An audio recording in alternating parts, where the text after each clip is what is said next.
Brothers and sisters, we all face disrespect. It's a bitter pill that life often makes us swallow. But what if I told you that Islam, our beautiful religion, has a solution to this problem? Our beloved Prophet Muhammad, peace be upon him, once said, "The strong man is not the good wrestler. The strong man is only the one who controls himself when he is angry." Think about this for a moment. True strength isn't about overpowering others. It's about mastering yourself, especially when faced with disrespect. So, in this heartfelt discourse, I will share with you 7 practical principles to help you approach disrespect with calmness and dignity. As always, I challenge you to stay strong and watch this video until the very end. Lesson 1. Protect yourself from ignorance. In the Quran, Allah guides us through moments of disrespect in Surah Al-Furqan, which is translated as, "And the servants of the Most Merciful are those who walk upon the earth easily, and when the ignorant address them harshly, they say words of peace." Now, let's break this down with a real-life example. Imagine someone makes a disrespectful comment about you, your character, or your abilities. In that moment of hurt, you must remember the advice of Allah and the words of the Prophet, peace be upon him, who said, "He who believes in Allah and the last day must either speak good or remain silent." Instead of reacting impulsively and losing your dignity by dropping to their level, speak words of peace and good. And if you cannot do that, then simply tell them firmly to speak good or remain silent. And if you can't do that, then remain silent or leave. Understand this person's insulting words and behavior are about their own bad upbringing, their bad mindset, and their even worse manners. The one without manners has little to no iman. Their bad manners towards you are actually a reflection and proof of their own low quality. It is not a measure of your true value. It is the superior one who can respond in a better way. So, remember, the best way is to respond with words of peace. If angry, then don't speak. Sit down, lie down, or if you don't feel safe or calm, simply leave. Not every situation needs to be addressed right then. Only when you respect yourself and maintain your composure will you show true strength. Lesson 2. Self-reflection. In Islam, self-reflection is something that our Prophet Muhammad, peace be upon him, encouraged us to engage in. He said, "Take account of yourselves before you are taken to account." Now, imagine a person makes a disrespectful comment about your choices or actions. Instead of immediately reacting, take a moment to self-reflect. Ask yourself if there's any truth in his or her words. Did you unintentionally do or say something wrong? You must ask yourself these questions before you act. Take time to reflect in a safe place when you're calm and thinking clearly. In Islam, the practice of self-reflection is the way to personal growth. By objectively analyzing the event and your role in it, you gain clarity. The goal is not to blame yourself unnecessarily but rather to look at your situation in alignment with Islam. So, when faced with disrespect, remember to think about your actions.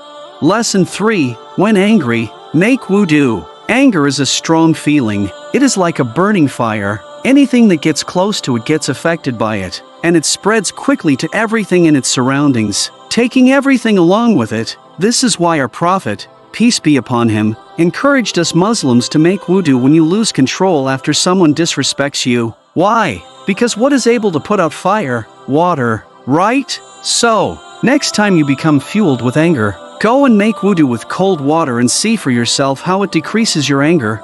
Lesson 4. When overthinking, stay still and silent. I want you to take a look at this image of 2 glasses of water. Both of them contain dirt, yet one of them appears clearer than the other. Why is that? Because you gain peace when you stay still and silent. When you constantly overthink, your mind and heart think about things that are out of your control, and this only clouds your ability to make good choices. Our Prophet Muhammad, peace be upon him, said, "If one of you becomes angry while standing, let him sit down. If the anger leaves him, good. Otherwise, let him lie down." This hadith beautifully shows how important it is to stay still and silent when you are frustrated. By taking that moment to pause, you regain control over your reactions. Now, do not misunderstand. I am not telling you to suppress your feelings. No one can control what feelings come, but we can choose what we do with them. I am asking you to be aware of your feelings, to think about them, to understand them and why they're there, and to maintain control over them, channeling them safely and wisely. Lesson 5. Gratitude. The Prophet Muhammad, peace be upon him, taught us, "He who does not thank the people is not thankful to Allah." Imagine you have helped your friend with something, and that friend suddenly dismisses your efforts. How would you feel? Maybe you would feel unworthy, hurt, upset. Some people do not merit repeated help and are actually quite harmful to us. True friends will appreciate our efforts and will help us as well. But everyone can make mistakes occasionally, and your friends will too. Remember the Prophet's journey to spread Islam. This is a prime example of why we should be thankful and kind. Even if our kindness is ignored, this is because your actions are for the sake of Allah, and your reward comes from Allah. Only when we make our intention for Allah will we be free from the disappointment of the people around us.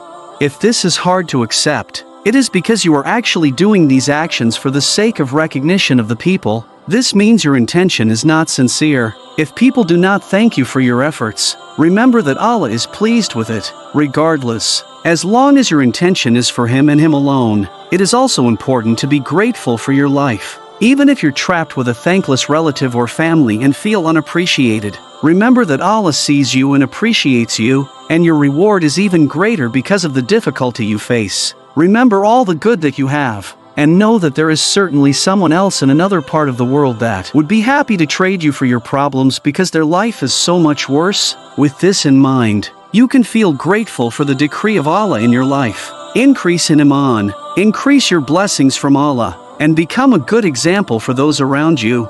Lesson 6. Trust in Allah. In the Quran, we are reminded that Allah is the ultimate controller of all things, all situations, all destinies. This trust in Allah, and Him alone, is called tawakkul. Allah is interpreted to have said in Surah Al-Tawbah, "Say, nothing will befall us except what Allah has decreed for us. He is our protector." Let the believers then put all their trust in Allah. People can say and act in different ways that are un-Islamic, but if you let it affect your emotions and actions, suddenly you will see yourself falling into their trap. So, trust that Allah's plan is way bigger than any small-minded incident or disrespect, and know that this difficulty is a test of your character, your heart, your submission to Allah, and your trust in His Sharia and His Messenger, peace be upon Him.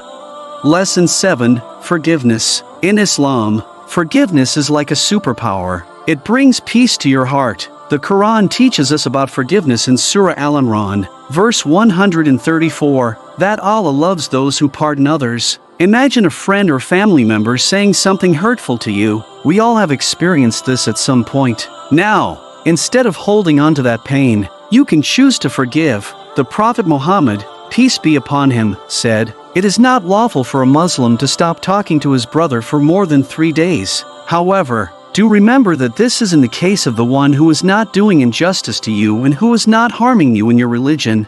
Forgiveness is not saying what happened is okay. It's saying, "I won't let this hurt me anymore," and it's taking your reward from Allah. It's like freeing yourself from a heavy load on your back. By forgiving, you can let go of the anger and the resentment, making room for growth and contentment. However, do not let that person back into a position where they can hurt you again or be close to you unless they have sincerely apologized and reformed their ways. Islam does not tell us to be punching bags for others. Rather, we should be wise. We should understand what's happening, and we should be realistic as well. Know this, Allah will see your actions and reward you immensely for that. So, choose to forgive and watch your heart become lighter. A lot of Muslims need this message, so be sure to like and subscribe. Write Alhamdulillah at the end to let me know you made it. May Allah reward you for your efforts.